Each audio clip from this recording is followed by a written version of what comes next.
This is an interview with Claude Brenner. It's November 21st, 2008. I'm Forrest Larson in the MIT Lewis Music Library.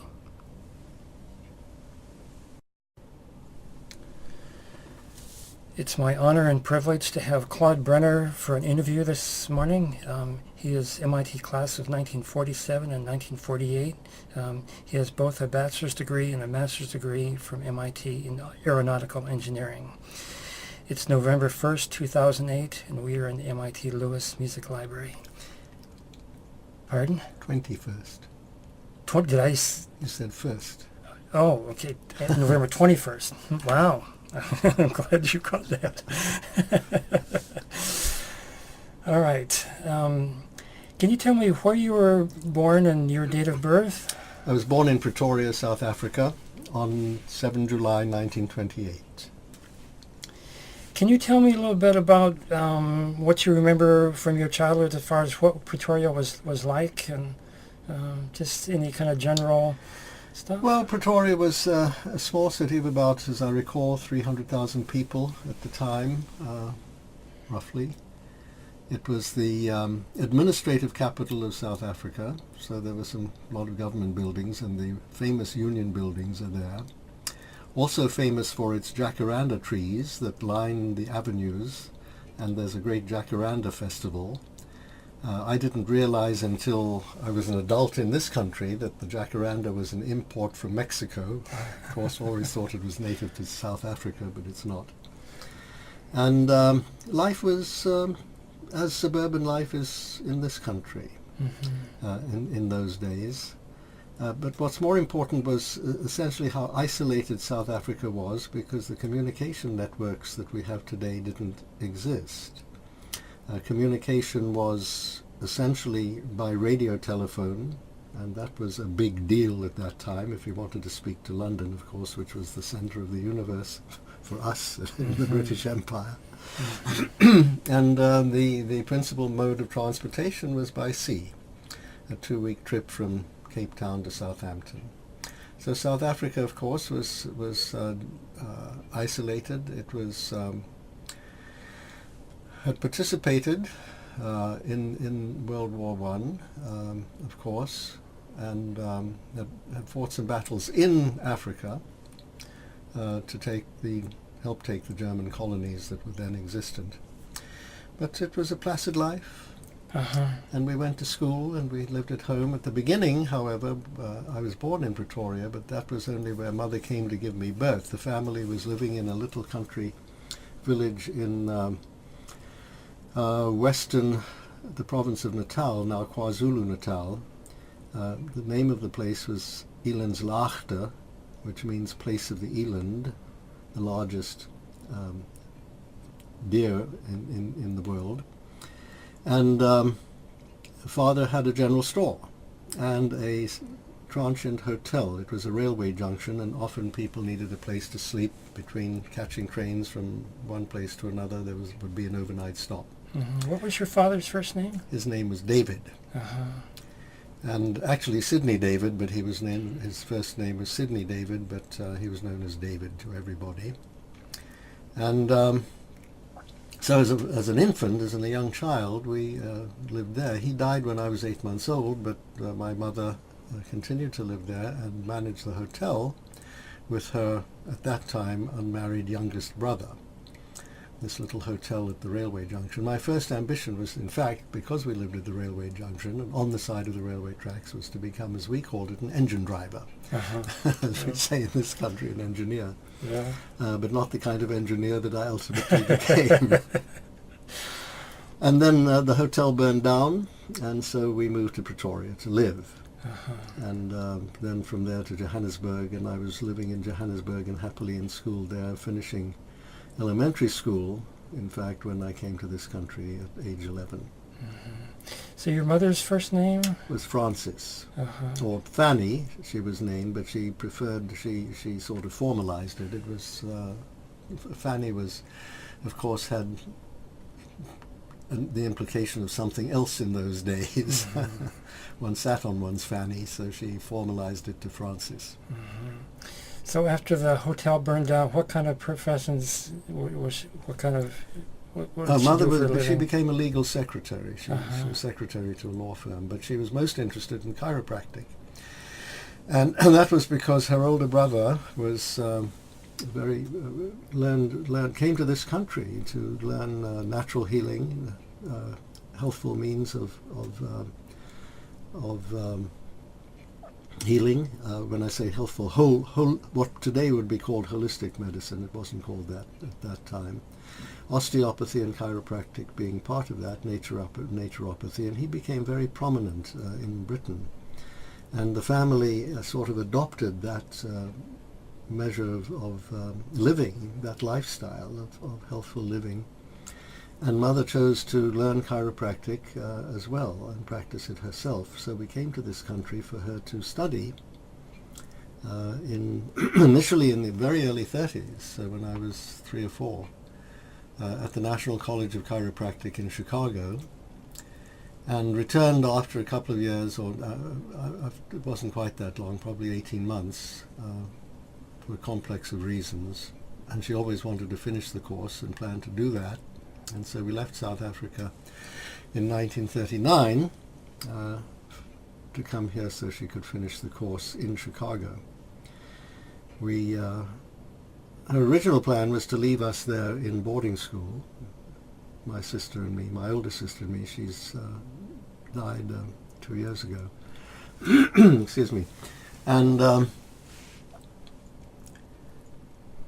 also thought of dropping us off in England, because there were family there, and putting us in boarding school in England so that she could come and study, because to get a degree while raising 2 pre-adolescent children was sort of an issue.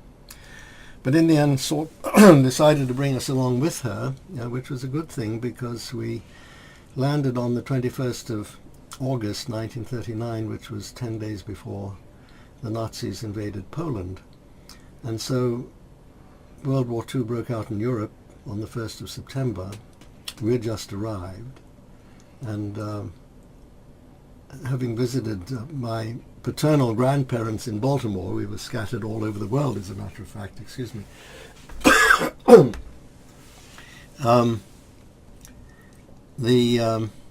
We visited them in Baltimore and then made our way to Chicago, and shortly after we arrived just before the 1st of September. And the interesting aspect of that was that we lost 20% of our money at that time, because the pound was pegged at $4.83, and when we landed it fell to $4.03, and we hadn't changed, as I recall, Mother hadn't changed all the money that she brought with her, so we lost 20% of it before we got going. So we settled in Chicago, and on the north side, and I went to the local grammar school, my sister and me. My sister and I went to the local grammar school and the local high school, while Mother finished her degree. And then, as a result of, as everybody now seems to know, my being on the Quiz Kids, I was offered a scholarship to a local preparatory school, Lake Forest Academy, 30 miles north of Chicago. An interesting circumstance that, because when Mother was making her plans and deciding what to do with my sister and me, as she was bent on completing her training in chiropractic, she applied at boarding schools. She asked the American consulate in Johannesburg for the names of boarding schools near Chicago or in Chicago, and she was given Lake Forest Academy and Ferry Hall, the sister school for girls in Lake Forest.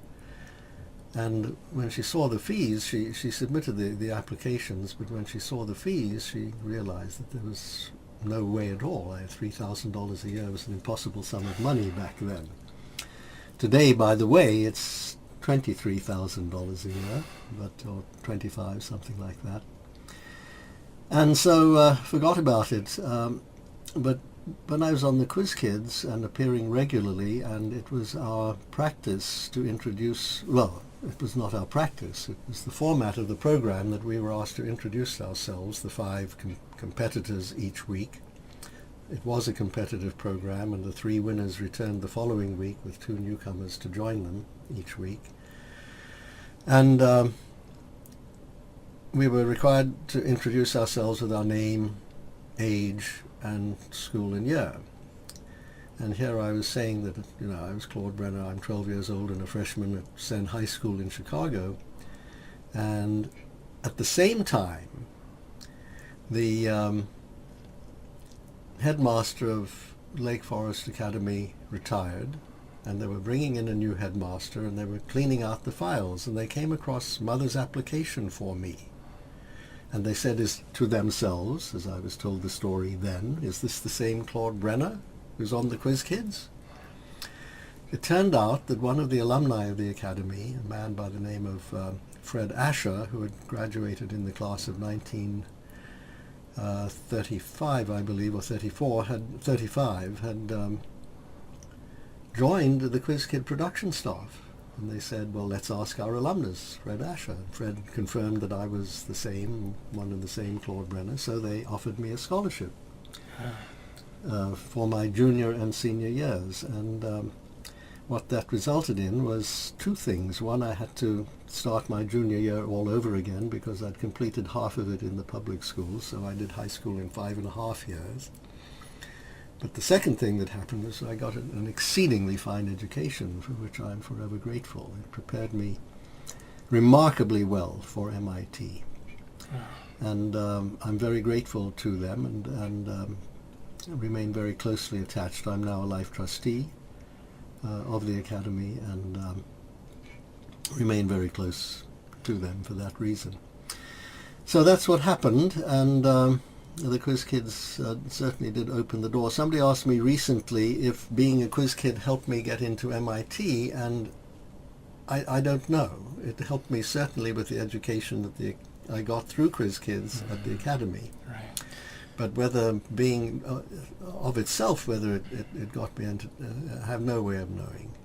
Although it was, the way the admissions process worked then was that there was a group of guys, these old guys, they must have been 50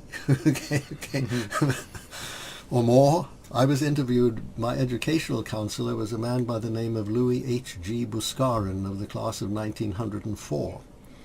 Who was then a lawyer in Chicago, and I did have that interview, submitted the application. There were no examinations to take, and there was an interview board that came, and I met them, and somebody asked me recently what was the first question I was asked on Quiz Kids. I didn't remember. I remembered the first question I was asked in the interview, in which the decision process as to whether I would ever be on Quiz Kids. This was the second step. The first step of that was a questionnaire that you had to fill out as to who you were and what you were and why you wanted to be a Quiz Kid. And I wrote that I didn't, a 300-word essay. And I wrote and said, and with all sincerity, that I wasn't sure I did want to be a Quiz Kid, because as I listened to that program, those kids were very bright and they were going to be tough competition, and I didn't know whether I wanted to deal with that. But then the second step was a 2-hour interview, which simply consisted of 2 hours of questions and answers. And the first question that the interviewer, who was I think the legal staff member of the production staff, a man by the name of Joe Bailey, asked me in the summer of 1940, what and where is the maelstrom? And I had no idea. And I thought, well, it's all over. I'm lost.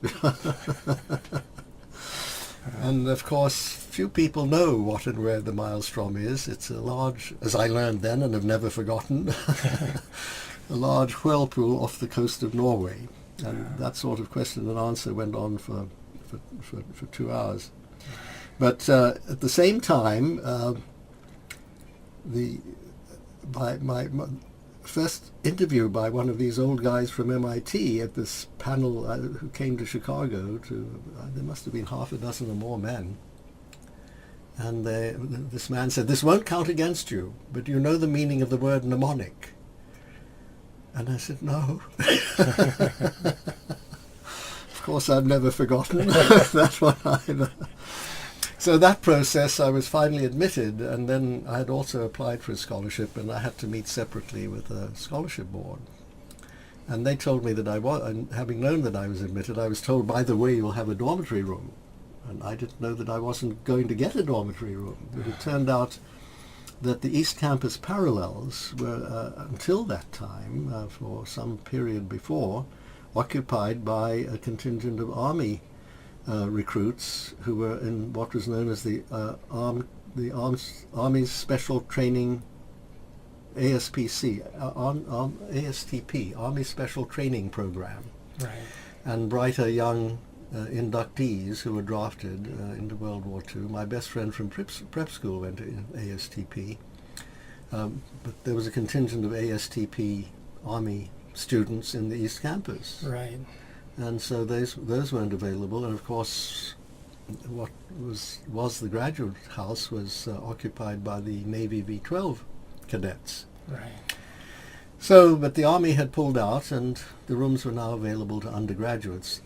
Those rooms were not enough to accommodate all the incoming class. We were 600. So many of them lived right across the bridge in boarding houses along Marlborough Street and Beacon Street and so forth.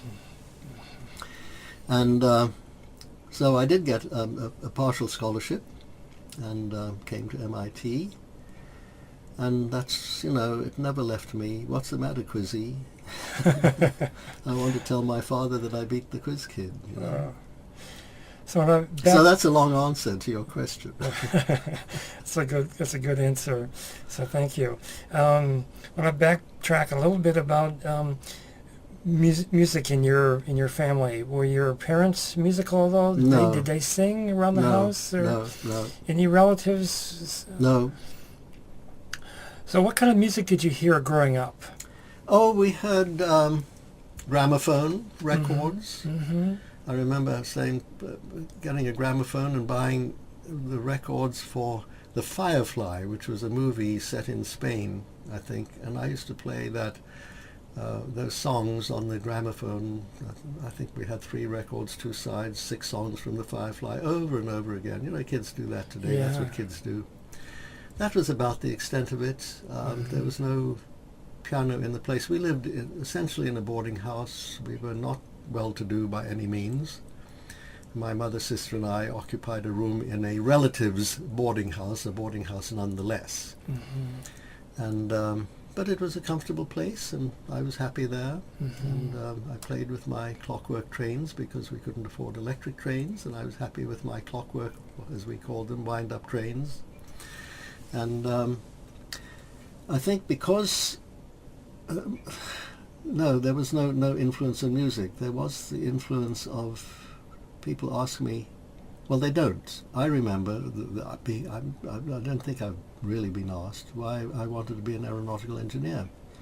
And I think that goes back to the day that Mother took my sister and me to Germiston Airport, which was the principal airport in the town of Germiston, western suburb of Johannesburg, to see the airplanes. And they were German Junkers trimotors, operated by South African Airways, and she pointed to them sitting on the ground, the ground on the tarmac, and she said, "You know that airplane is going to be in Durban in 4 hours?" Well, that was astonishing to me, because we went to Durban for our holidays. It's on the Indian Ocean, and almost slightly southwest of Africa, which is on a of Johannesburg, which is on a 6,000-foot plateau. And the train trip to Durban was an overnight train trip, 4 hours. That was astonishing. Those things were fascinating to me, and I think that's where the seeds were set. Mm-hmm. And I started building model airplanes and sort of never stopped. So when I came here, I wanted to be an aeronautical engineer. Wow. But music, no. Uh-huh. Were there any concerts that you went to as a child that you remember? No. So when did you first hear live music then? Go to a concert, was that when you came? I think probably when we were living in Chicago. and I remember being taken to see the opera Hansel and Gretel, and I was bored stiff with it, I must confess, because I had no preparation for opera, no understanding of what it was all about, and it was obviously sung in German anyway, so it didn't matter that I had no understanding. It just compounded the lack of understanding. But I do remember, now that you raise the question, my very best friend who lived across the street from me from this family boarding house, but they had their own home. His name was Arthur Seltzer, and he was 5 years older than I, and he was my protector, as it were. But the gang of us, you know, the kids in the neighborhood, but they had a piano in their house, and I used to sort of plunk at it, as I remember. But that was the only real introduction to personal music, that and my gramophone. You said you had some piano lessons for a short period of time? Yeah, another Quiz Kid issue. Shortly after I joined the Quiz Kids, there was a piano teacher in Chicago, a man by the name of Boguslavsky. I've forgotten his first name, but he and his wife taught piano. And they were well-known piano teachers in Chicago, a prominent family of musicians. And he offered Mother 6 months of free piano lessons, so that he could, you know, it was a deal. So he could then say that he taught the Quiz Kid, you see, and get more students that way.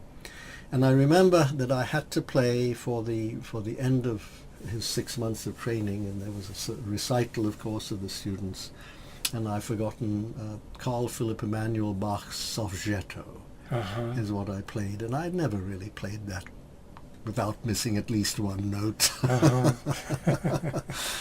But of course, when I got up to play, there was the buzz and bustle in the audience of parents and family listening there for the Quiz Kid, the Quiz Kid. And then, of course, he suggested that if Mother wanted to continue the lessons thereafter, he couldn't give them to me free, and Mother certainly couldn't afford them. I mean, she was in school, and she wasn't earning income.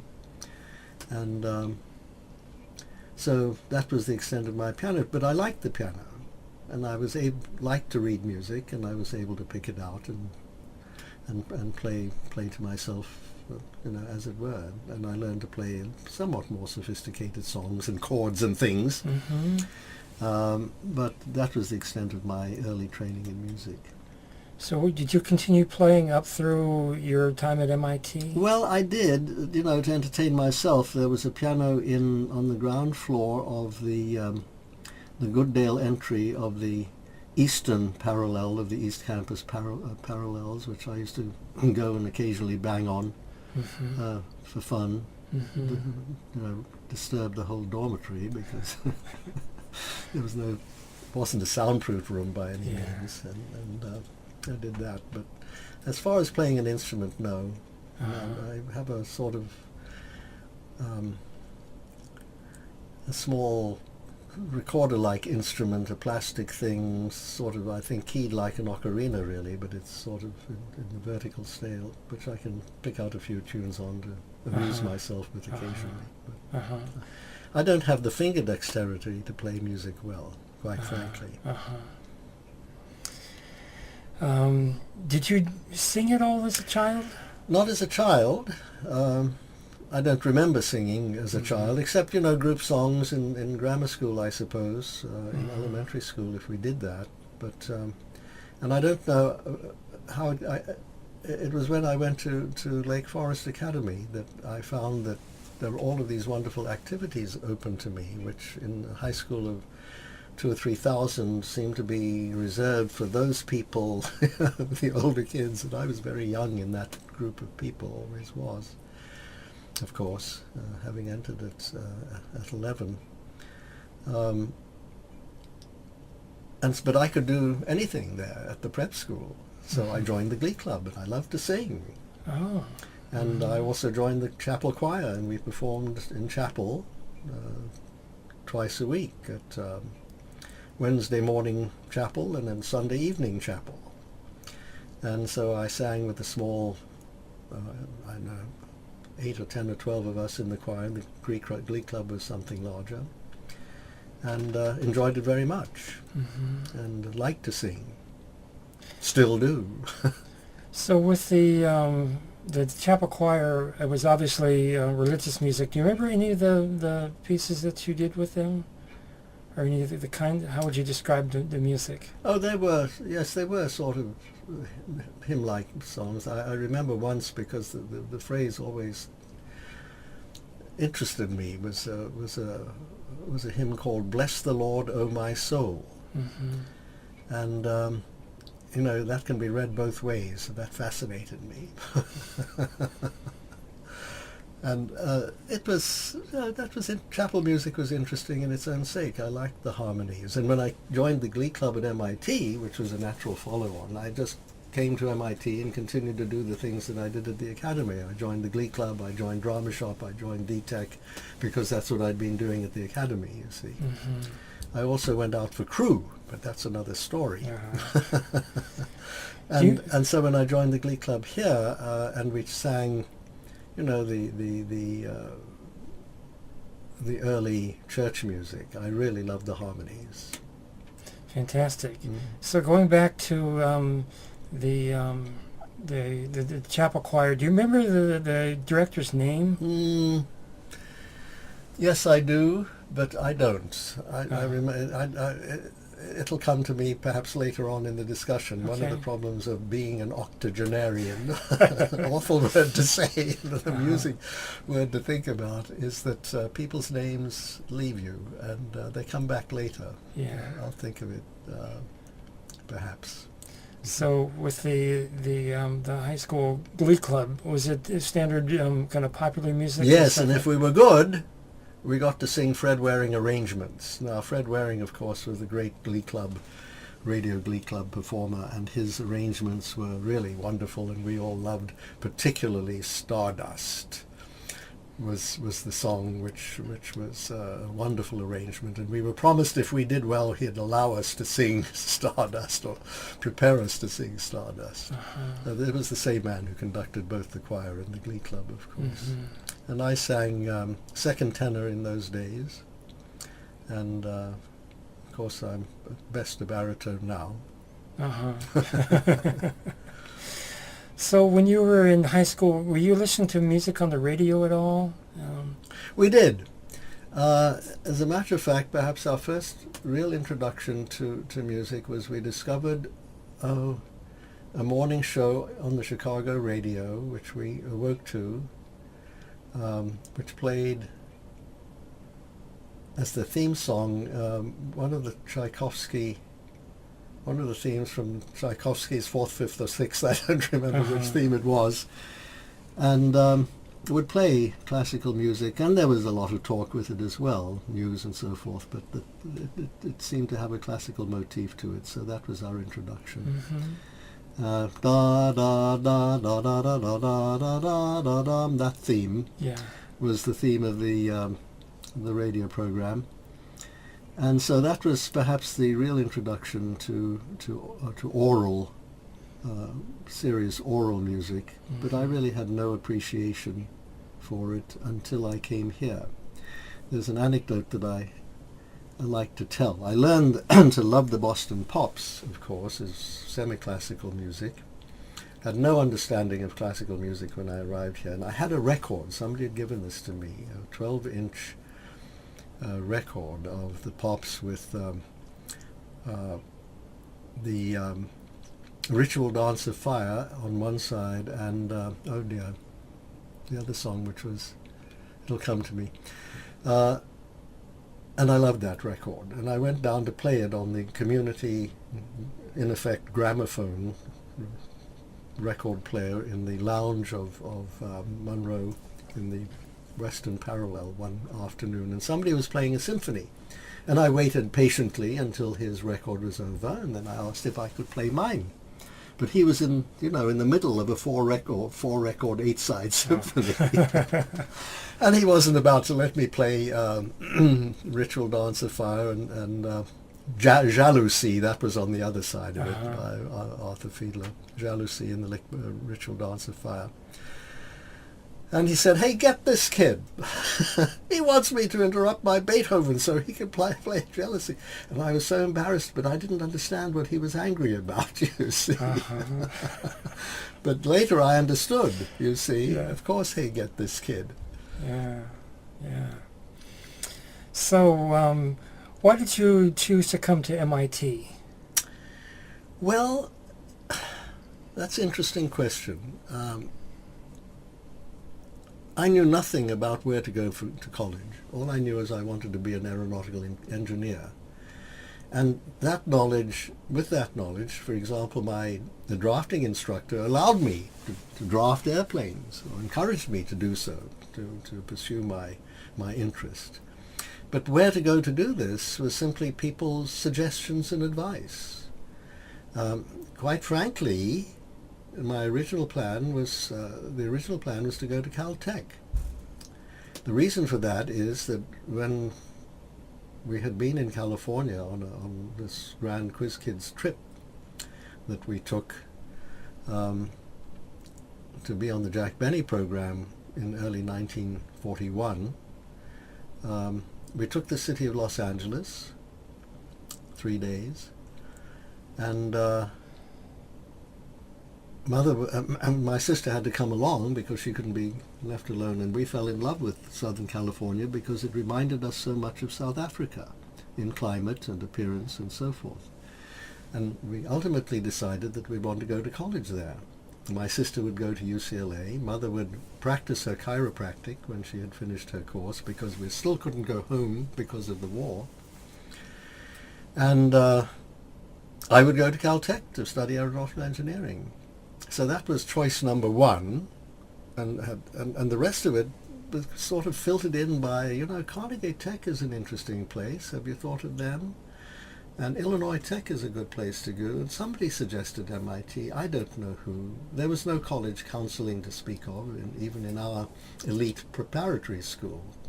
People kind of knew that they were going from there to Harvard or Yale or Princeton, you see, or to all the best Midwestern state schools or private schools. That's what they were being prepared for, largely for the Midwestern schools, but to be admitted to Ivy League was the big deal.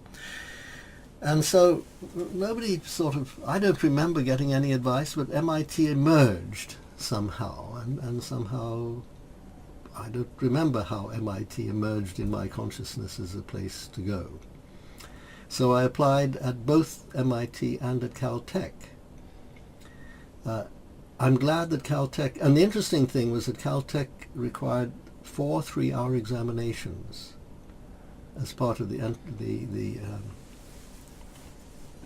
application process. And I sat, in a classroom at school every Saturday morning for 4 weeks in a row, writing these exams. One in physics, one in chemistry, one in mathematics, and one to write a great theme essay that you have to write in 3 hours on a subject of your choice. And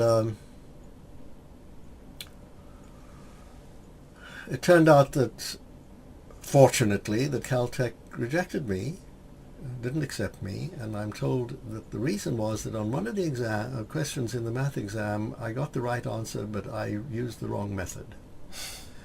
That was what I was told, they were told. But it turned out that was a good thing, because to this day, what I hadn't known, and nobody knew to tell me, nobody knew this to tell me, that Caltech did not give bachelor's degrees in aeronautical engineering, and still doesn't. You take the degree in mechanical engineering, still doesn't, so as I understand, but you take the degree in mechanical engineering and then a master's degree to do the aeronautical component. And I had no intention of getting a master's degree at that time. I mean, bachelor's was about all we could afford.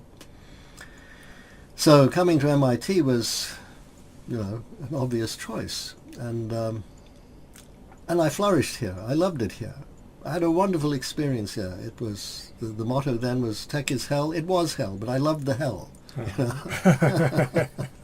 And it was, I threw myself into the academics. I suppose if I hadn't thrown myself so well into the into the extracurricular activities, I might have done somewhat better in the academics than I did, but I did very well nonetheless. Wonderful education, a wonderful experience, and I still look back on it with much pleasure and happiness. I had some miserable times, there's no question about it, but in the end it was a great place to be, and certainly unlike the MIT of today. I mean, there were no housemasters. We were simply there alone, and there was nobody really to advise us. There was somebody called the chairman of the dormitory council in the faculty, but we never really had anything to do with those people. And we sort of we met the faculty in our classrooms, and that was it. But nonetheless, I loved my classmates. I loved doing what we were doing. The competition was tough. The competition here was tough. It's totally different from the atmosphere here today, where people help each other and cooperate and so forth. There you were on your own, and you were competing with your classmates far more than you were competing with the professor. Or that was what made it tough. What did you get on the exam? No? Wow. So when you came in the Department of Aeronautical Engineering, there was Professor Jerome C. Hunsaker, who is probably most widely known for designing what he called the flying boat, the NC-4, The NC-4, yes. which was the first aircraft to fly across the Atlantic Ocean in 1919. Did you study with him at all? No. He was the chairman of the department, Uh-huh. and he held, as a matter of fact, Aeronautical Engineering Department had been an option in the Mechanical Engineering Department on its formation, Right. and didn't become its own department until 1936, I believe.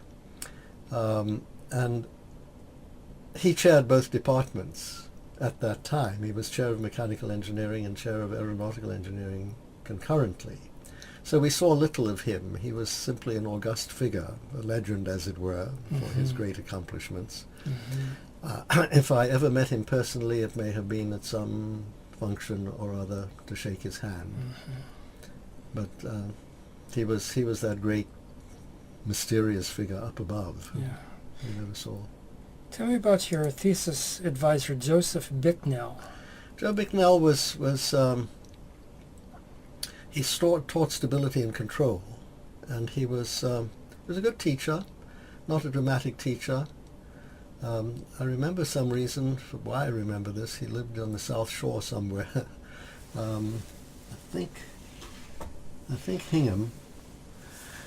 And I think I took 1 year of stability and control under him in my junior year, as I recall, and then the thesis was my thesis partner, Dick Schuing, was a Grumman scholar, and that meant that he got a summer job. Well, that we didn't have summer jobs then because we were going to school the whole time. During that year, that period, the calendar period was 2 years and 8 months for the 8 terms of academic performance. So we had no summer vacation until the war ended. And but he was a Grumman scholar, and the war had ended, and in the summer of 1947, after we graduated, he went back to work at Grumman, and he brought back with him the interest that they had in what became our thesis topic, was the interest in raising the horizontal stabilizer high up on the vertical stabilizer. So it was a wind tunnel study of the effect on stability and control of an aircraft, of the vertical position of the horizontal stabilizer. It was fixed to the fuselage. Now you see them most often on the top of the vertical tail. Yeah. So that was what our thesis was all about. Yeah, you were trying all different configurations. Yes. That's pretty interesting. It was, yeah. Your thesis, you mentioned that some people, the decisions sometimes were aesthetic choices. You mentioned that, but also you mentioned that there was an earlier problem with some of the aircraft that their engines were cut out and they needed to have it in a particular place to kind of help stabilize the aircraft when the engine cut out. Can you tell me about that? I thought that was kind of interesting. Well, yeah, it's a long time ago, and I don't quite remember what I wrote in the thesis, but I think we were talking about, of course, propeller engines then, because we had just, in fact, by the time we wrote our thesis, we had just flown. Well, the British had introduced, and the Germans too, of course, the jet engine in World War II in 1945. We hadn't yet flown supersonically. So, but the jet engines commercially was not introduced for some years after we were graduated. So we're talking about propeller-driven airplanes, and I guess it was more the issue on the vertical of lateral control.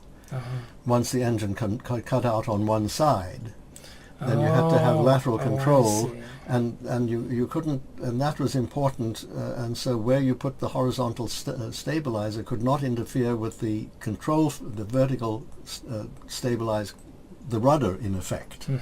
You see, so you had to be sure that you gave ample room for the rudder to perform adequately when the engines were cut out, as well as to perform its maneuvers in turning, which were just in normal flight. It must have been an interesting time to be in aeronautics when some of these seemingly basic issues were still being sorted out. It was a very interesting time, and the department, as always, had to be at the forefront of what we were doing in the nation, and the result of that was that they brought into the department a man by the name of Shui Shen-Tsien, who came to us from Caltech, and he was put in charge of the aerodynamics section of the department. Tsien was a protege of Theodor von Karman, who in the 30s, 40s, 50s was the world's most famous aeronautical engineer, and Hungarian. And he was at Caltech, and Tsien was his protege. In those days, when aeronautical theory was developing rapidly, all the new theories bore von Karman's name, both in structures and in aerodynamics. There was the von Karman this theory, the von Karman Tsien theory, and so on, various theories that were applicable to the rapid development of aviation technology. And so Tsien came with a huge reputation, and he was a brilliant man. And he taught, and my dear friends and I were the first group of students to study under him, the very first course in the aerodynamics of a compressible fluid, which was what you needed to understand for supersonic flight. Because once you start flying supersonically, you're compressing the air ahead of you, and the consequences of that, the shock wave effect that people are familiar with and so forth, affect the behavior and performance of the airplane significantly. And different mathematical and fluid dynamic rules apply than do to subsonic flight. So you had to learn this new technology. And he was a remarkable man. His courses were horrible because he would brook no questions. And we learned that very early. We sat in a classroom, not a lecture hall, and he stood up and he started writing on the blackboard, and somebody 5 minutes into the lecture interrupted him and said, "Excuse me, sir, I didn't understand that equation." And he turned around and he said, "Did you take course such and such and such? The preparatory courses?" "Yes." "Well, then you don't need the explanation." And he continued his lecture. And we sat in stunned silence. At the next lecture, somebody again asked a question. He turned around and said, "Were you paying attention?" "Yes." "Well, then you don't need the answer." We never asked a question again in the full year that we studied for under him. We simply copied his equations and listened to him talk, And at the end of it, he gave us an exam, the questions of which bore no relationship to aeronautics whatsoever. They were mathematical exams of hypothetical situations which were, for the most part, impossible in nature. But it was a study of how well we understood the mathematics of what he was teaching us and the concepts of what he was teaching us. And I remember when my graduate advisor, Schatzwell Ober, at the time, told me what grade I got on the final exam. And there were no other, the grade was based on the final exam. There was no homework and no midterm exams. I shouldn't say there was no homework. There certainly was homework, forgive me, but there was no midterm, midterm exams of any kind, no quizzes, snap or otherwise. And I got what was then would have been a C today. We called it a P in those days, the passing grade. And he said, well, that probably means you wrote your name right.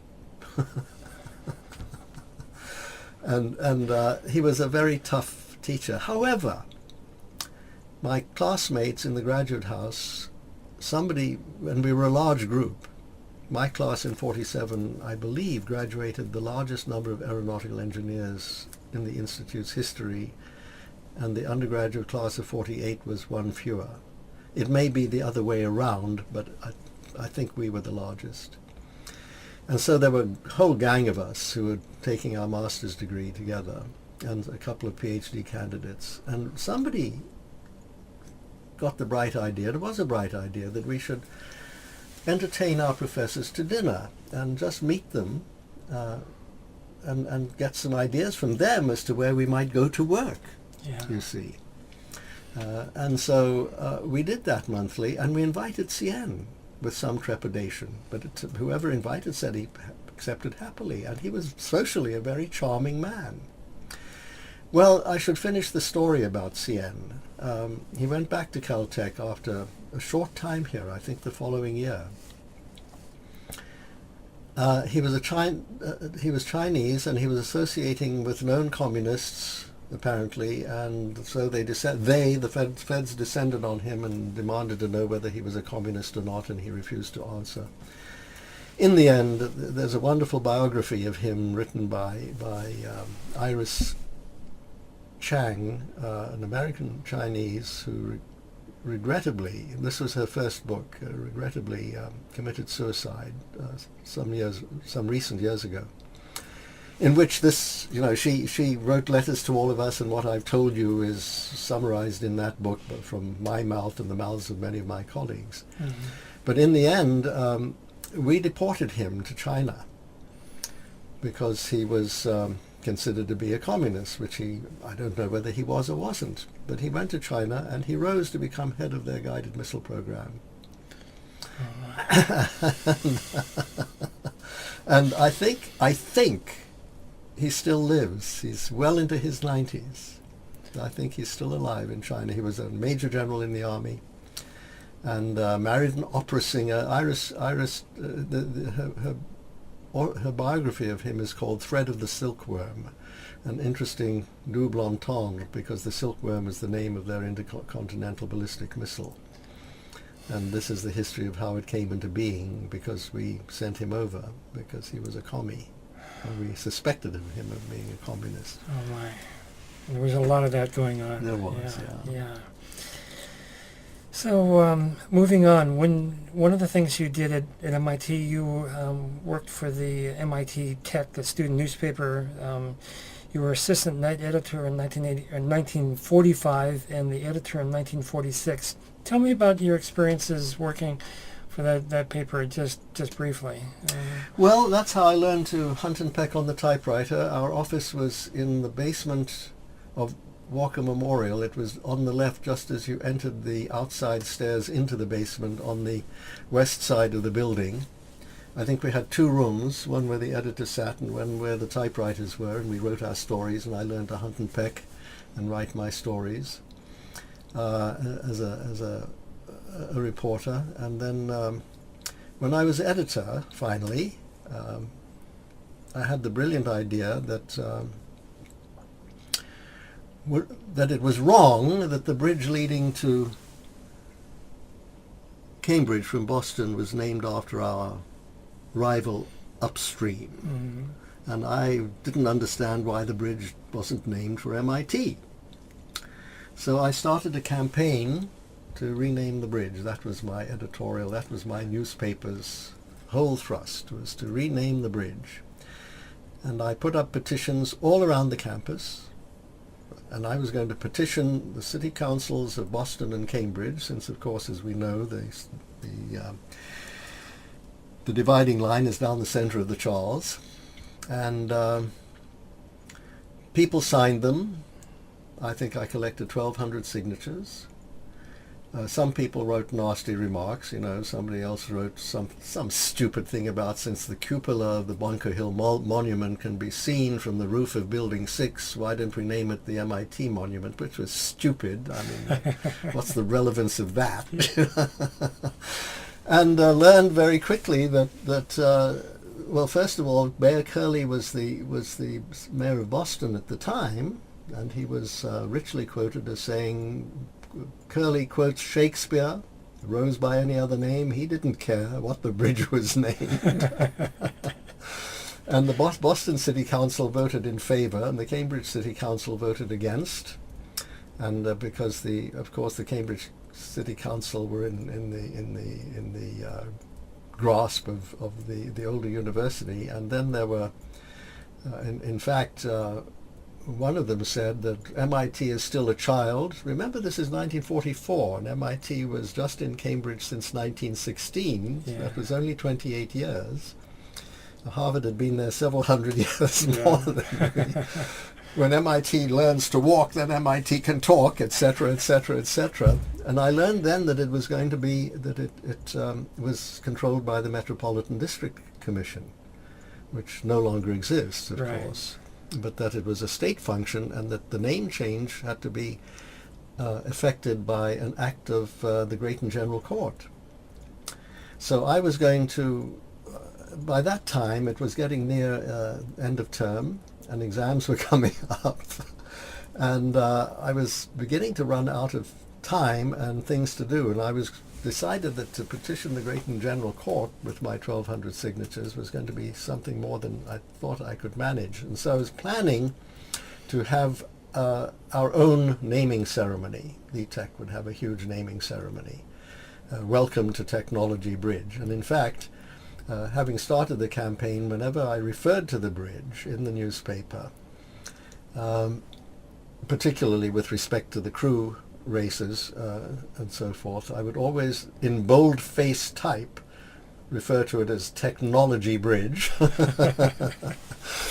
And just about the time that I was about to implement that, I was called to the dean's office. The associate dean had been dean of freshmen. I think by then he was associate dean, if not dean of students himself. No, he was, maybe Thomas Palm Petre, because somebody had stolen the dedicatory plaques, the big brass plaques at either end of the river, had taken them off the fences, the bridge fencing, and they'd been stolen, and he demanded that I return them. Have them back in, and no questions asked. And I said, but I didn't take them. And of course he looked at me skeptically, and there's nothing I could do. I didn't know what to do, but I certainly cancelled my plans. And besides, as I say, exams were coming up and end of term. And 3 weeks later, the plaques were put back in place, and it all blew away, and the whole thing lost impetus. But we made a splash in Boston. The Globe had a front page story about it, and better than that, Dahl, the famous DAHL, the famous Boston Globe, or Herald, I guess it was, Herald cartoonist, did a piece, why would anybody want their name, why would MIT want the name on that rickety old bridge? Wow. So one of the things, being particularly the editor, it kind of gave you a bird's eye view of kind of what's going on, and some of the musical questions that I have for you about what's going on, you probably were attuned with a lot of those things. In the 1940, the MIT Glee Club had two conductors. There was Henry Jackson Warren and George Dunham, mm-hmm. And I'll ask you more about them as we go on. So when you were there, there were actually two separate glee clubs, from what I can understand, a men and a women's glee club. The women's glee club started in 1945. Is that what you recall? No idea. No, I don't remember it at all. Uh-huh. That the women's glee club, there may have been, but there were so few women here. Yeah. That really, I think in our class there were about a dozen at most, and I think that was representative of the four classes. I think if there were 50 women here at that time, that was a lot. Uh-huh. And to have formed, they may have formed a glee club, but I just don't know about it. Okay. I have no memory of it. Yeah, it might be that, well, I don't know. The glee club, being a glee club, obviously sang a mix of classical and popular music. Mm-hmm. How would you describe, when you think back, the kind of music that you did? How do you think of it? Well, it was more classical than popular. We sang a lot of cantatas of one sort or another, and hymnal music, and a lot of Negro, as they were called, spirituals then. Mm-hmm. And occasionally popular songs from more popular musicals, sort of thing. Mm-hmm. And we did do joint concerts with women's junior colleges, which actually served a very useful purpose for us, because there was always a mixer after at the end of the concert, and that's where we met girls, you see, since we paid no attention to the few who were on campus at all, although there were marriages on campus, from on-campus relationships during our period, but not many. And we would generally rehearse usually some piece of church music together with the women. It was the custom to then that we sang the Messiah annually with Colby Junior College in New London, Maine. New London, Connecticut? New Hampshire. Oh. New London, New Hampshire. You say Connecticut because I missed the concert my first year because they said we're going to New London and get the whatever train. So I went to South Station to get the 1:15, and there was no 1:15 train to New London from South Station. They said, "Oh, you must be North Station." I missed the train. Oh, and so we would sing that, and we would go up there, and they would come down here on alternate years. And I have this, the second time we went up, I did catch the right train, and it was bitterly cold. But we sang Messiah with them. And I think we did actually, and that I think was in my senior year. And they came down when I was in graduate school. I continued to sing in the Glee Club. And so we sang with LaSalle and Mount Ida and Endicott and places like that. right. And sometimes go there, and sometimes then. And we sang in Walker Memorial. That was the Universal Concert Hall, and it was where we gave our concerts. And there would be, the mixes and the to recorded music immediately afterwards. So how was the music chosen? Was it always chosen by the director? Yeah. Any student input to that? No. So with the popular music, did you sing from arrangements, or did the group do any kind of arrangements themselves? No, we sang from published music all together. One more thing about a couple more questions about the popular music. When you were doing that, did you just stand like you were singing the classical, or did you do any movements? No movement. No movement. In fact, as you know, I was in the first group of the Logarithms. Right. And I remember after one concert that we gave at a girls' school, usually it was after a Glee Club concert we might perform, one or two of the young women came up and said, "You all stand up there so stiffly, why don't you move around?" Wow. So during the performances of the popular songs, did the conductor conduct them like classical? Yes, just like exactly that. Yes, we were well controlled and well behaved. Mm-hmm. One interesting thing, by the way, when I was on the Tech, I would write the reviews of the Glee Club concerts that I sang in. And at the time, when I was also in Drama Shop, and I was doing a good deal of acting in Drama Shop, I played the lead in The Drunkard one year, and I'd never had a drink in my life. And had to feign drunkenness. That was quite an undertaking. 5 acts and 29 scenes, something like that.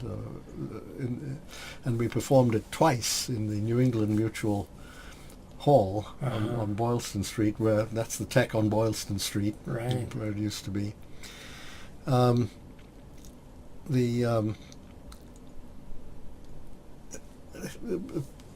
It was directed by Professor Dean Mattison Fuller, who was the drama coach, as he was called formerly in the faculty. He wanted me to write a review of that, and I said, well, I can't write a review or one of the other plays I've forgotten. I can't write a review of the play I was in. And he said, well, you write reviews of the Glee Club, why don't you? And I said, well, it's not quite the same thing, is it? Wow. Do you remember any of the piano accompanists for the Glee Yes, Club? the piano accompanist for the Glee Club was my classmate Arnold Judson. Yeah, class of 47. Class of 47, yeah. Were there any others? There's some others that seem to be around. Somebody named Ephraim Miller, class of 50, and James Angel, class of 46. Are any of those names familiar? Yeah, I remember them, Uh-huh. but my memory remains that it was the Judson principally. I'm sure the others were there, just have no memory of it. I sang through graduate school with them, as I said. Yeah. And by that time, Klaus Liepman was here. Right. We'll get to him in a minute. mhm. Did any of the accompanists ever play any solos between numbers of No. the Glee Club? No. No. And we always ended our concerts with Take Me Back to Tech. Uh-huh. Always. Wow. Interesting. And Judson played a beautiful accompaniment to that. Wow. Speaking just to that point, do you remember the pianists kind of coming up with their own arrangements of the piano part? Or No, they Uh-huh. didn't. They played the music as written. Uh-huh. Uh-huh. Well, that's my memory. That Yeah. They played the music as written. Yeah. Because there's a recording of "Take Me Back to Tech" on an LP, and it's certainly I'm not aware of any published arrangement of what they did, and those pianists seem to have kind of worked up their own. Well, version if of it's that. on an LP, it was either recorded onto the LP from an earlier recording, Yeah. or if it was a fresh recording into that LP, as it Yeah. were. It's long after our time because they didn't exist. Because there was that radio broadcast from sometime in the early 50s. Oh yes, that's right. Right, and on that, the radio announcer actually, I'm forgetting the two pianist name. I should have written it down, but there was that version was obviously something that they had kind of worked up. There were actually two pianists playing on that. Yeah, I was on, as we discussed earlier, I was on that LP. Right. And it was from the 50s. Right. But I don't remember it. I really don't. Mm-hmm. I have a small memory of that. That's okay. Mhm. Well, while we're on that subject, do you remember the radio station that You know, I don't that either. Yeah. I'm pretty sure it was an FM station uh-huh. because it was a weekly evening program. It was broadcast in the evening, and it was a series of songs from local colleges. But Right. I just don't remember it. That's okay. So I want to ask you about some of the directors of the Glee Club. There was this gentleman, Henry Jackson Warren, and looks like he came to MIT sometime in the 1939, and then he temporarily left in 1943 to serve in World War II, as far as what I'm finding. Anyways, I want to ask you about him. Do you know anything about his musical background, kind of what he did besides, I don't. Uh-huh. I don't. I just took them as they were. I sang under both him and Dunham, Mm-hmm. and I think I mean they were both very, very nice men, and they were effective and accomplished in what they did. But beyond that, I knew little of them. Mm-hmm. So with Henry Jackson Warren, obviously said he was a nice man. How was he in rehearsal? Was he patient, demanding, and how did he get along with the students? He was very patient, Uh-huh. and I think very, very direct in what he wanted, but he was very calm about it. Both of them were. Mm-hmm. I mean, they I remember seeing remember that it was pleasant singing under them, and that their direction was effective, Mm-hmm. and I liked singing under both of them. Mm-hmm. Again, getting back to Henry Jackson Warren, did you get a sense about his particular musical interests, things that really got him excited? No. No. Uh-huh. Sorry, Do you know if he played piano or other instruments? I didn't. Did he ever sing for you? Do you get a sense of his voice? No. Uh-huh. Was he comfortable doing some of the popular music, or did you get? Yes, he was.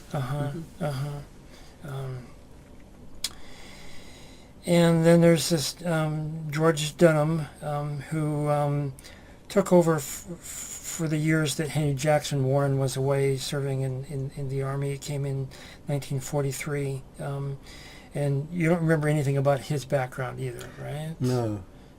He's Well, described as a prominent Boston musician, but other than that, I haven't been able to find out what else he had done. When did Warren return? Let's see, came back the 47-48 year, the 46-47 year. Yeah. So it was Dunham and then Warren. Yeah. Right. Mm-hmm. Yeah. I don't know why I remember Warren as being a somewhat more forceful person than Dunham, but they were both, as I said, in a sense, perhaps to use a word that doesn't quite apply, they were journeyman choral conductors. They did what they did with a lot of local schools, and they came to MIT twice a week to do our stuff and then lead our concerts. And I suppose they were the ones who scheduled them and made those arrangements. So we mentioned earlier this women's glee club. I was looking in MIT yearbook, and it said that it had started in 1945, but you don't have any recollection No, of I don't. That. That's interesting. So in the fall of 1947, Klaus Liebman came, and he was hired as the first professor of music at MIT.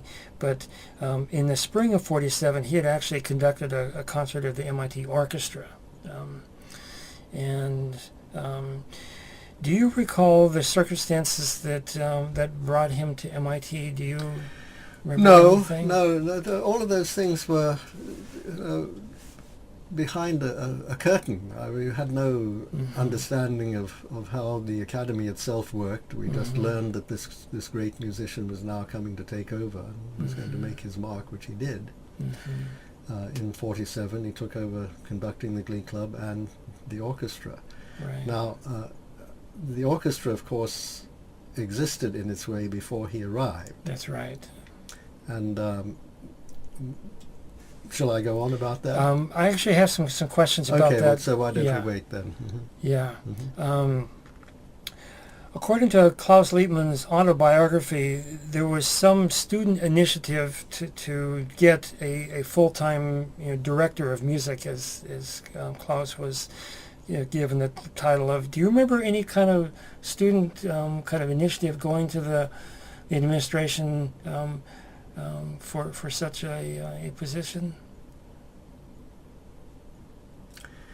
I don't, and I'm not sure I know where it came from, and I'm wondering, I'm thinking, I wondered if I ever wrote an editorial about that, because I did write an editorial about the need for a an auditorium, which we didn't have.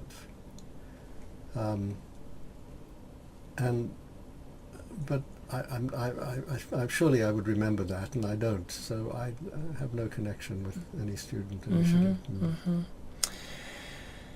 So that particularly the fall of 1947, when Klaus Liebman was officially hired, Henry Jackson Warren was still the director of the Glee Club. In fact, he conducted a performance of the Messiah that December. What was the relationship with between Klaus Liebman and Henry Jackson Warren as far as conducting the Glee Club? Were they both? Do you know what that? No, how I that don't started know. out? My memory is a little bit dim. I do remember singing under Liebman. I don't remember the transition at all. And in fact, I had had an interesting. I sat in the front row, and we rehearsed in 390 in those days, and I was sitting next to Johnny Gortrod from the class of 1946, and we were both singing second tenor, except Johnny couldn't sing. I mean, it wasn't merely that he sang flat, he couldn't even carry a melody flat, as it were, but he was there singing. And I was fairly near the podium, and Liebman was conducting, and he looked in my direction and said, "You're singing flat!" And I wasn't singing flat. It was Johnny Gortrod who was singing flat. And so I didn't say anything, and I went on singing, and I was singing perfectly well, as I knew I was. And he stopped again, and he came over, and he grabbed me by the wrist, and he shook me and said, "You're singing flat." And I didn't tell him, it's not me, it's him. And so I did the best I could, and nothing happened after that. And I don't know, maybe Johnny somehow was able to pick it up.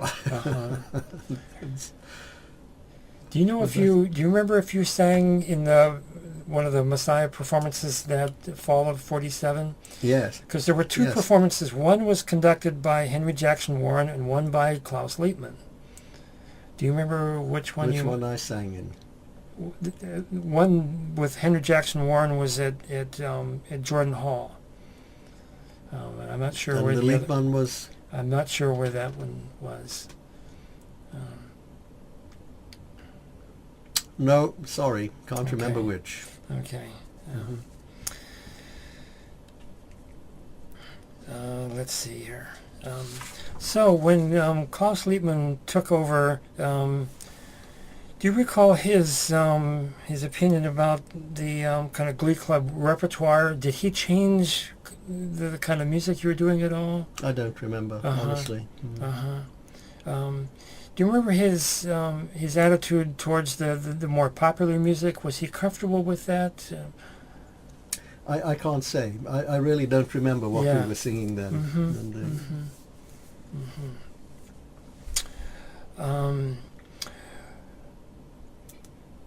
We'll talk about the logarithms which you sang with. Were there other student-run vocal groups that maybe weren't kind of officially sponsored, by the department? Yes, there was the custom, which was a very pleasant custom in those days, something called the All-Tech Sing, in which living groups would assemble would present a combo, as it were, at a Walker Memorial concert.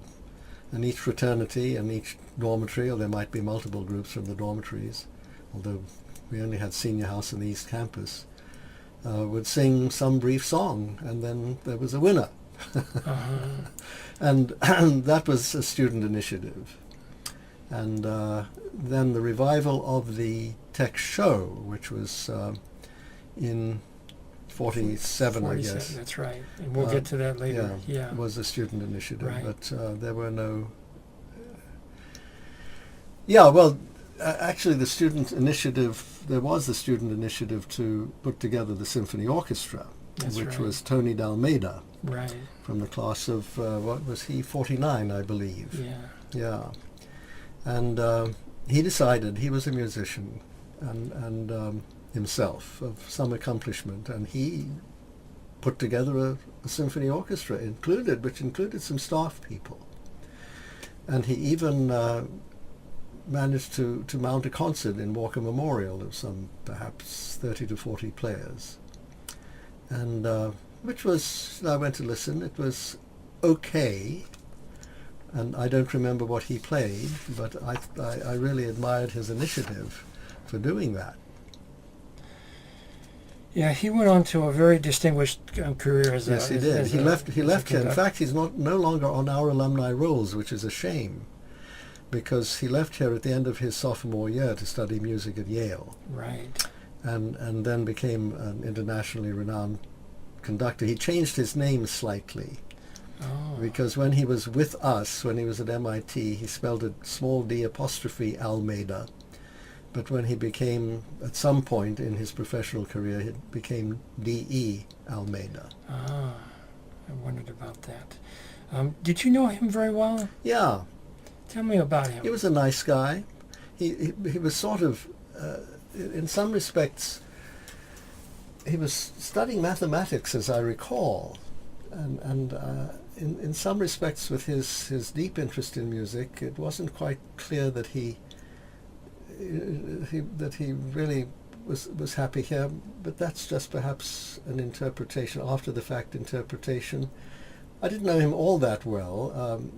I remember that that he was an incredibly handsome young man, and when he was in white tie and tails, he was breathtakingly handsome, and we were competing for the same girls, and I was lost.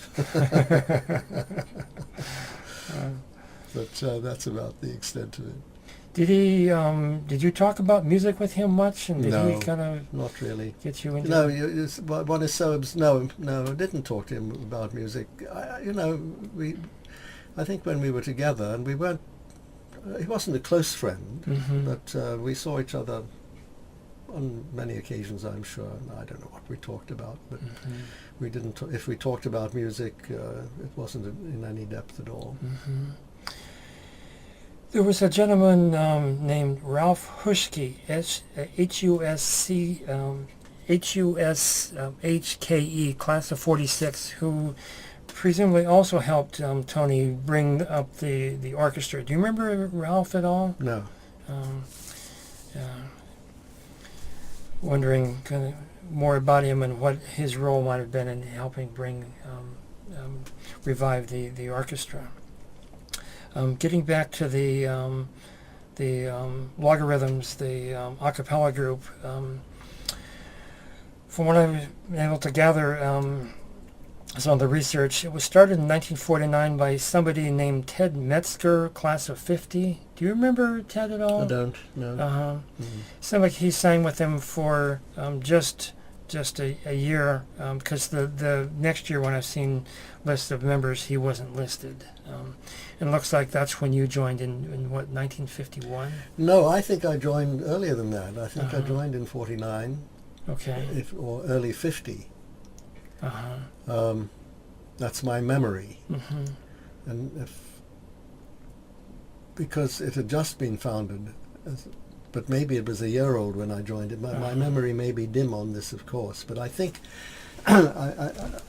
I would think it was earlier rather than later, for the simple reason that when I came back to the Institute to work here at the end of 1949, I was still, just barely 21 years old, and therefore still age-wise a contemporary of the seniors and so forth here. It was comfortable for me to insert myself, and they welcomed me even though I was on the staff.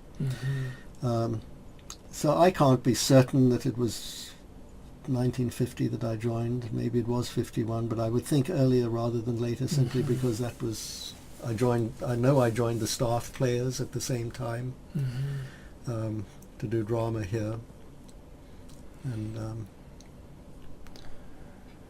so anyway. Yeah. So the repertoire that they were doing, and it was being a cappella, and they were interested in barbershop and kind of close harmony stuff. Had you done any of that before? No.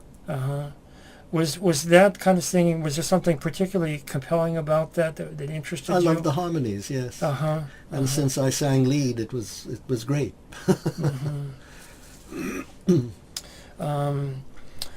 So it seems a little murky as far as the size of the group, and it obviously changed.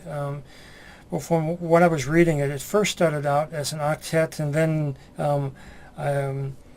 I see a list of members from 1951, and there's 12. It just seemed like it was variable in terms of its size. Well, yes, because we sang as a double quartet. Mm-hmm. Is the way we sang. We sang barbershop with two voices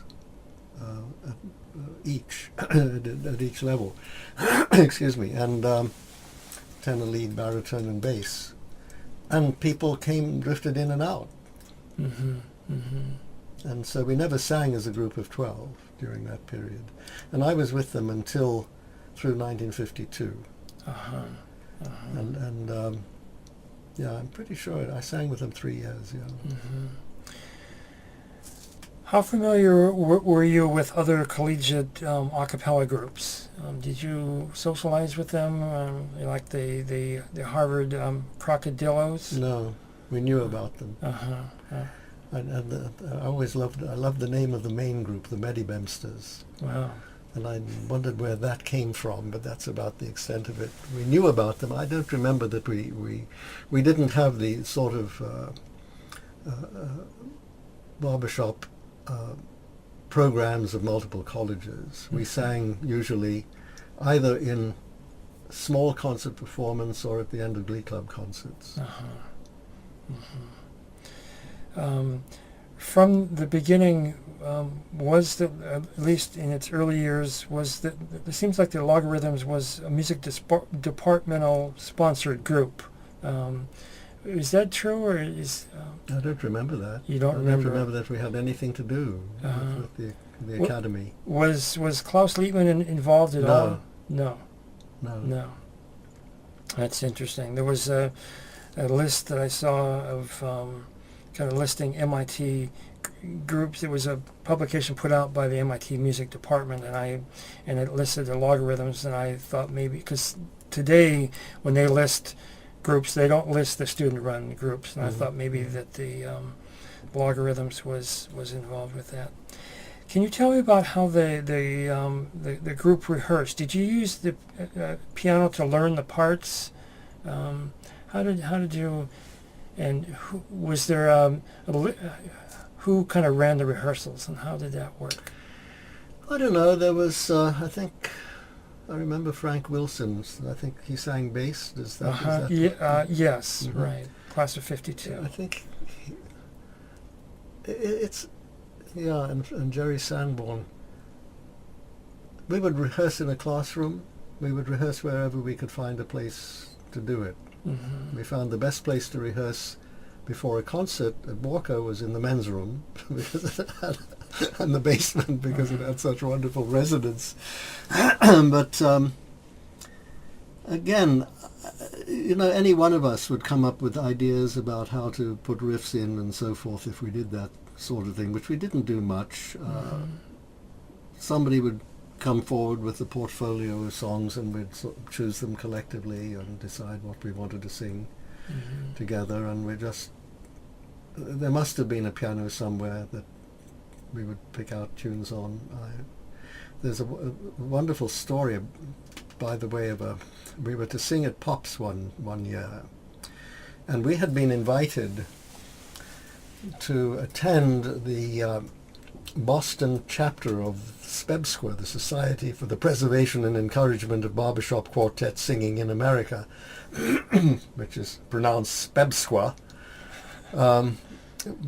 I think a friend of mine or somebody was a member, and we were invited to to their concert, and they sang a song called Cruisin', and it was about cruising along in my old Model T, nobody to worry us, just you and me. And we loved that song, and they sang. We heard them say it was such beautiful music, such a lovely song for barbershoppers to sing. So we decided that we would sing that when we were asked to sing at Pops that year for Tech Night at the Pops. And somehow, in the mysteries of the way this world operates, word got out that the song we were going to sing was suggestive and may even have dirty lyrics. And the only thing that we could think about was somewhere there was a phrase that said 2 little spigots to check the oil. And some other phrase about just cruising. I've forgotten about cuddling. I've forgotten exactly what the lyrics were now, but it was suggestive. And the powers that be, whoever they were, wasn't sure that we should be singing this song at Pops, so we were required to perform it before a small faculty committee of 3. And we went into a classroom one afternoon in the first floor, in the Infinite Corridor, which wasn't called that back then, but in the first floor of Building 4, overlooking the back. And there were these 3 stone-faced, there was 1 woman and 2 men, stone-faced faculty people whom we didn't know, and we sang this song, and they decided it was okay. And we sang that, that's what we sang at Pops that week. So. My goodness. So, singing a cappella, it's a particular challenge to have really good intonation. Do you remember kind of how you worked on intonation to have... No, we didn't. We just decided whether we liked the sound of it, and that was it. I don't know that we really worked on intonation at all. I think we were really amateurish. As I said, we liked rehearsing in the men's room of Walker because the resonance was so good. Because the couple cuts of the logarithms on that LP from that radio show, the intonation is very good and really good ensemble work. And you must have worked pretty hard to get there. I guess, if you sing the same song over and over and you enjoy doing it and you really like the song and you like the sounds you're making, that's what happens. Right. And was the membership of the group was probably by audition, right? You had to probably be a pretty decent singer to get in. Yeah.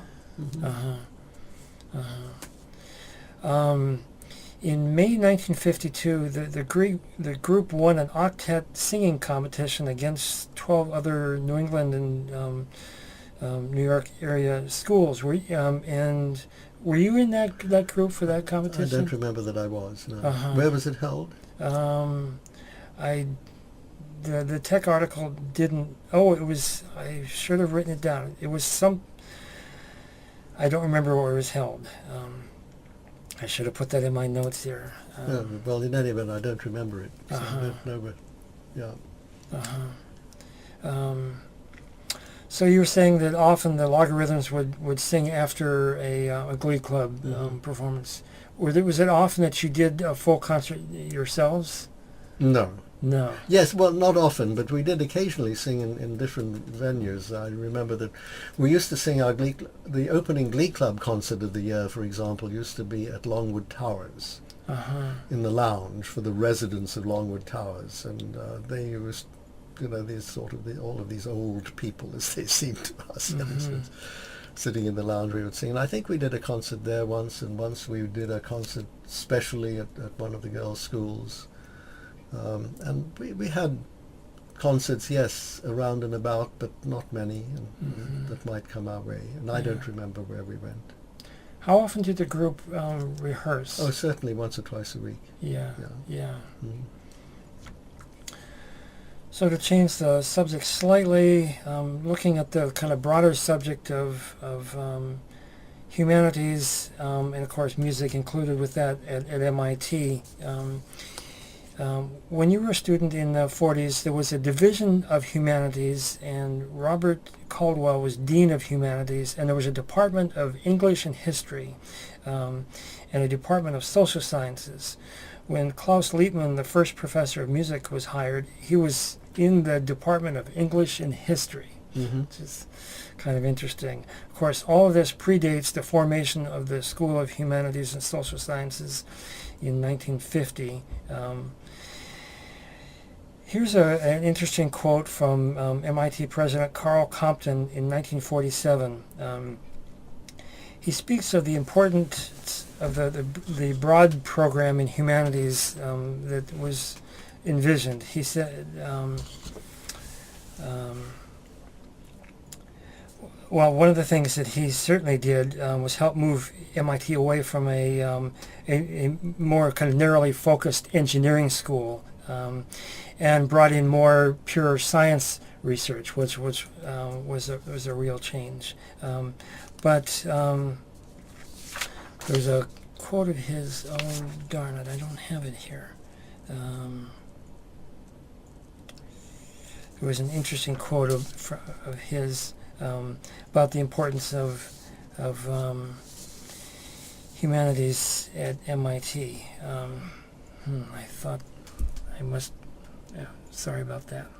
And then in 1949, there was this committee called the Report on Educational Survey, otherwise known as the Lewis Report, which also affirmed the value of humanities at MIT, which led to the formation of the School of Humanities and Social Studies in 1950. When you were a student, do you remember institutional kind of administrative attitudes towards music and the arts? Do you get any sense of that? And with your role at the Tech, you must have kind of been in tune with kind of, what? I don't. I think the only impressions I got were from the humanities people that I dealt with, who I regret to say, even to this day, to some degree, share the feeling that they were very much sort of lower tier, viewed as lower tier kind of activities. But no, I don't remember. I'm not sure that they ever came to any of the senior administration. Well, they don't today either, for that matter. Come to any of the concerts that were performed. We might see an occasional faculty member at concerts. But you see, the issue is, as the problem is with MIT today, it's a non-residential campus, and the faculty, busy as they are, tend to live away, or do live away, and some of them some distances. So gathering faculty to events like this is difficult, and it was more so then. There seemed to be something in the air, not just at MIT, but culturally at large. Lots of discussions about the role of humanities in education, but also kind of in cultural life. The MIT Tech had an article from May of 1947, and they mentioned a new student organization called the MIT Liberal Arts Society that was to publish a literary magazine. Do you remember anything about that?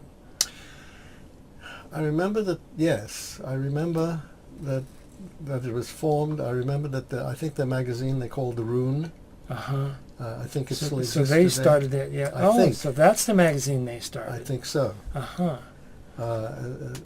If my memory, it's not as crisp on these things as one would like, but that's my recollection. In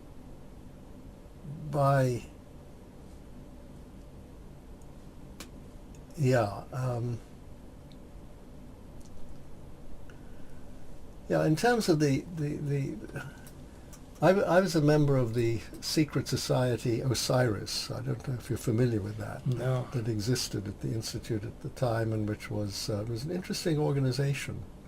Shall I describe it? Would Sure. you be interested in hearing about it? It's it was supposed to be so secret that you weren't allowed to even say that you were a member of it or mention its name, that kind of thing. It was founded in 1904, so you can understand the societal or context in which these things were formed.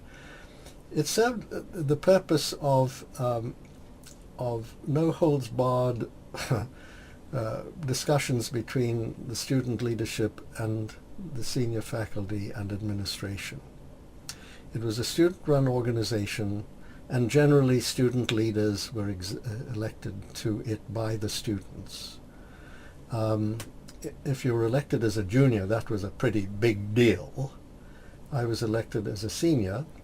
There were some of my one or two of my classmates. One of them certainly preceded me, and it also, and I think we elected the honorary members, who were the faculty, and they were the senior administration. And the rule at Osiris, which was we met monthly to discuss issues of concern to the students with the senior administration in a comfortable, non-adversarial relationship, as it were. The meetings were held in faculty houses, rotating monthly. We'd go to somebody's house and we'd have a buffet supper, and there were perhaps of the order of a dozen members of Osiris and perhaps a dozen faculty members. And the rule was that everybody addressed everybody by first name. Now, you have to understand how hard it was in those days when it, even to be called yourself by your first name was, many faculty members addressed you as Mr. Brenner, as it were, until they got to know you better. And to call Carl Taylor Compton Carl, it stuck in the throat. It was hard to do. But the purpose was to discuss issues of consequence to the students that were concerning them about life on the campus. Not the academic issues so much. I don't remember that we talked about those. But I remember the issue of the literary magazine being discussed then at that meeting, for example. And it was an interesting place to be, to have that kind of relationship. And it was quite open and informal, and I don't think that we were ever shut down on issues that we wanted to talk about. And I can't tell you now what those issues were. Probably food in Walker Memorial was one, and perhaps the academic pressure certainly might have been another, and the question of whether we might have football again or not. I don't remember. Those all kinds of things that we would talk about. And that society came to a close, and I think properly so, but it came to a close during the Vietnam War. And when the radical student group learned of it and said that this has no place in MIT's culture, secret societies. Mm-hmm. And they learned of the venues where the meetings were then being held, I think, in the Old Volumes Club on Beacon Hill on Mount Vernon Street. And Jim Killian, I think, was a member of the club, which is why we met there. And they learned of it and started picketing the meetings. Mm. And the Tech was at that time writing editorials against the society, and so it ultimately disbanded. And what that led to Jim Killian at the time forming he was chairman of the Corporation Joint Advisory Committee on Institute-Wide Affairs, which replaced that, because its structure was beautiful. He had representatives of every school. He had 6 faculty members. He had 3 undergraduate members, including ex officio the leader of the undergraduate association, or institute committee as it was in our day, the graduate student council chairman, and 2 other graduates and undergraduates, the alumni association president, an ex officio member, and 5 other corporation members. And the charge of the committee was to deal with a topic of concern to MIT and study it for the year. Mm-hmm. And when I was on the corporation, we dealt with some, it was right at the time of the transition between Jerry Wiesner and Paul Gray, and so that was the year that I was president of the Alumni Association. The concern was who the president should be, and this issue was dealt with at great length and with much emotion in the meetings. we revisited, for example, on one occasion, in 1 year, the question of need-blind admission. And so, we don't. The organization deals with serious issues, and Jim designed it with its complements so that every sector of the MIT community was properly represented and voice was heard. So, Cyrus went away, but that was the context in which we tended to meet with faculty. There was no faculty advisor to the tech, for example. There was no faculty advisor to anything. There was a drama coach, and there were crew coaches, Right. and there were Glee Club itinerant musicians who came and coached the Glee Club kind of thing. But we were pretty much on our... there may have been no faculty advisors, but I remember very clearly that 1 year since Walker Memorial was the only eating place on the Institute, we were very sensitive to the quality of the food and its price, as always. It was a cafeteria, the only place to eat, and I wrote an editorial saying how awful it was and it should change and so forth. And I don't know, a couple of months later wrote a companion editorial complaining about the fact that nothing has changed and comparing the menu then with the menu now and so forth and so forth. And I was called into the office of Professor Lester F. Hamilton, class of 1914, and in the chemistry department, who was chairman of the dormitory committee of the faculty. And he instructed me to stop writing inflammatory editorials like that. And I think about that today. I mean, good God, can you imagine a faculty member saying that? Yeah.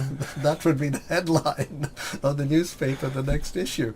So, but that was the extent that we had any kind of faculty involvement in the things that we as undergraduates did. Mm-hmm. So, when you were a student, there was one music course offered called Introduction to Music, and it was course number was E46. Yes.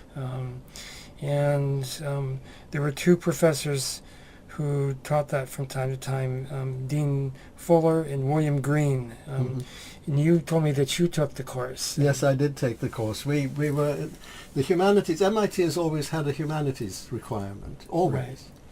And at that time, our requirement was a year of English, a year of history, and then we had 4 electives. And in my senior year, I chose a fine arts elective in the fall term, taught by an architecture professor, and in the spring term, E46 with Dean Fuller. And I still remember it with so much pleasure and gratitude for what it taught me and what it introduced me to. He was a wonderful teacher, taught us how to listen to music and what to listen for. And,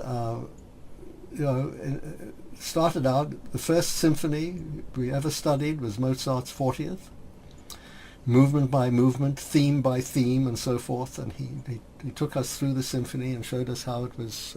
And then we, of course, went to Beethoven's Fifth next, traditionally, and then went to more serious or more complex music.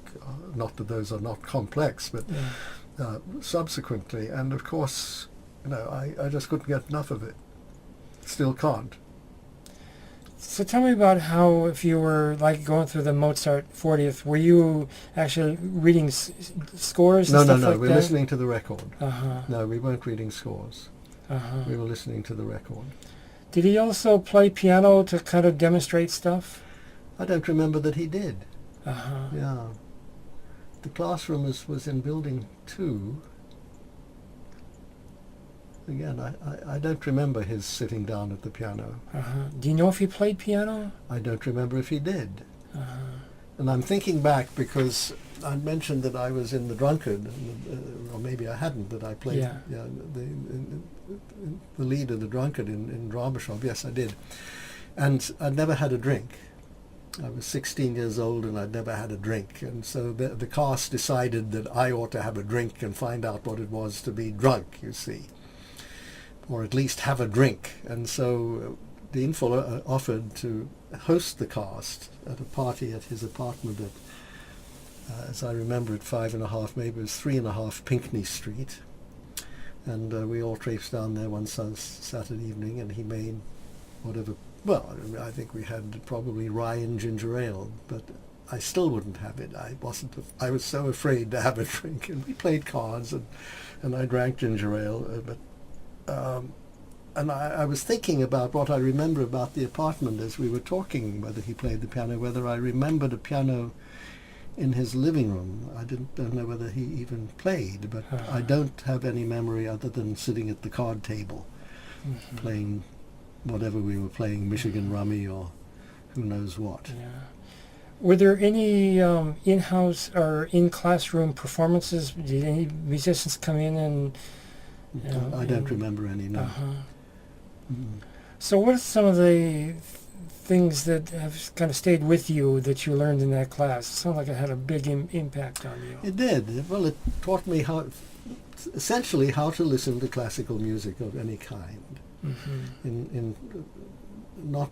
Certainly the symphonies. I remember as a young man, having returned here, I had a date one evening, and I was talking about some symphony, and she said, "Are you still listening?" "I'm listening to Beethoven's Quartets." Well, I hadn't reached that stage yet, you see.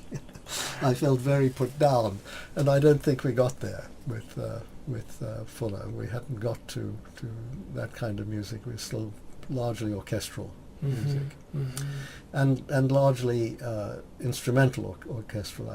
We didn't have, as I remember, we weren't. If we had opera, I don't remember it. Was there any discussion at all of jazz or popular music in that class? Not that I remember, no.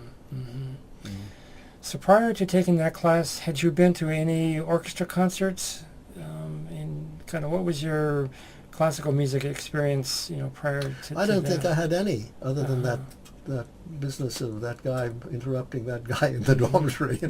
With his symphony, which was on, you have to understand, pre-LP, there were 4 double-sided 12-inch records, and he was playing them side by side. No, I don't remember any experience except the Hansel and Gretel. That's about the extent. There may have been a concert somewhere back in there, but I have no memory of it. But now I'm a voracious listener, of course, to all kinds. And one learns, I like to listen to all music. Right. When I went to prep school, there was some guy, I can't remember his name, but there was a popular song at the time called Well, Get It. And he would play it over and over and over again, and I learned to hate it. And I sort of raised my nose at the popular music of the time, but that kind of music. But I like all of it. I guess there's some stuff, contemporary, non-classical music, that doesn't appeal to me. But and in singing in the logarithms, you obviously had a feel for popular music. Oh yes. Yeah. There was a student at the time, Bill Katz, who wrote some of the music for the 1948 Tech show, which was called Frere Jacques. But he also, according to an article in the Tech, had a radio show on WMIT, a 15-minute show every Tuesday, and it was called Music from a Beat-Up Bar. Do you recall that? No, I didn't listen to WMIT very much. No. Did you know Bill Katz at all? Very well, yeah.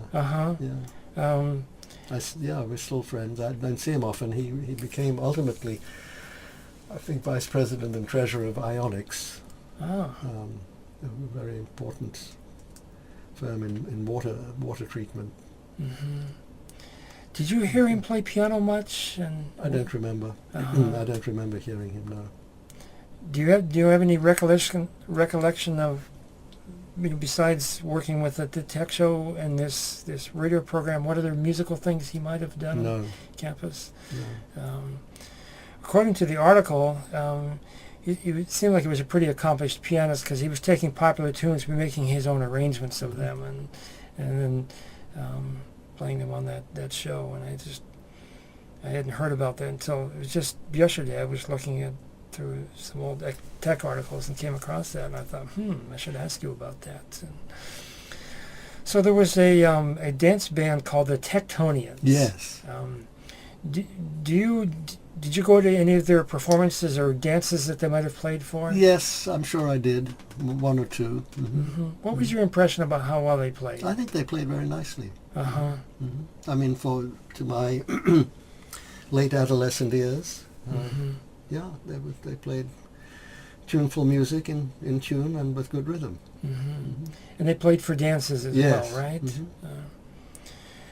Do you remember the student bodies kind of attitude towards them? Were they kind of held in respect, or were they just another group on campus? Because they were playing for social, MIT social events. I'm just wondering what people might have thought of them. I really don't know. It wasn't anything we talked about, or any vibes that I picked up about them at all.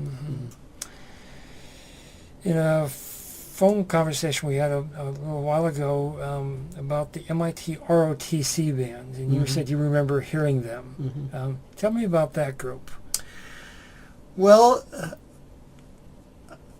I don't know who formed it. I don't know really who was in it.